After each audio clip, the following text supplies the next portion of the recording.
কথায় আছে ঘোড়া দিয়ে কি হাল চাষ হয়? আসলে প্রবাদের সবকিছুই না মানুষই আসলে থমকে দিতে পারে। এই যে ভাইটি আসছে, এই ভাইয়ের মূলত হলো এই ঘোড়াটা। ভাই আসসালামু আলাইকুম, ওয়ালাইকুম সালাম। কেমন আছেন? আলহামদুলিল্লাহ ভালো। আচ্ছা, প্রবাদে বলে যে ঘোড়া দিয়ে হাল চাষ হয় না, কিন্তু আমিও জানতাম না। আমি দেখি একজনের কিনে নিয়ে আসে নিয়ে আমি নিজের অভিজ্ঞতায় চাষ গলায় এখানে বাইলা আছে এরকম টায়ারের, হ্যাঁ, মানে ওর গলায় নরম জাতীয় জড়াই ওর গলায় দিয়ে সাইডে বেঁধে দিলে গরুর মতন টানে ওরা। কতটুকু মানে বিঘা বা কতটুকু কি পরিমাণ কিভাবে চাষাবাদ করতে পারেন? 2 বিঘা মতো ওই কাদা চাষ করেছি। আর এই শুকনো হলে 1 বিঘার বেশি হয়, 1.5 বিঘাও হয়।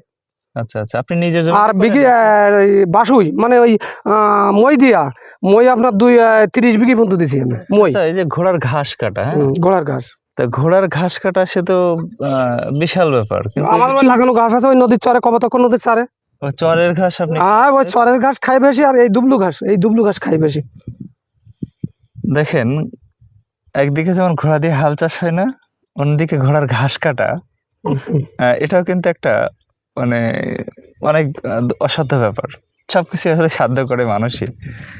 তো মানুষ চাইলে সবকিছুই পারে, ঠিক। দুঃসাধ্য ব্যাপারে সাধ্য করতে পারে।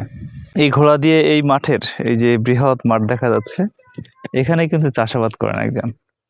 তারপরে এই ঘোড়া দিয়েই তিনি যে তার কৃষির যে পণ্যগুলো সেগুলো তুলে নিয়ে যায়।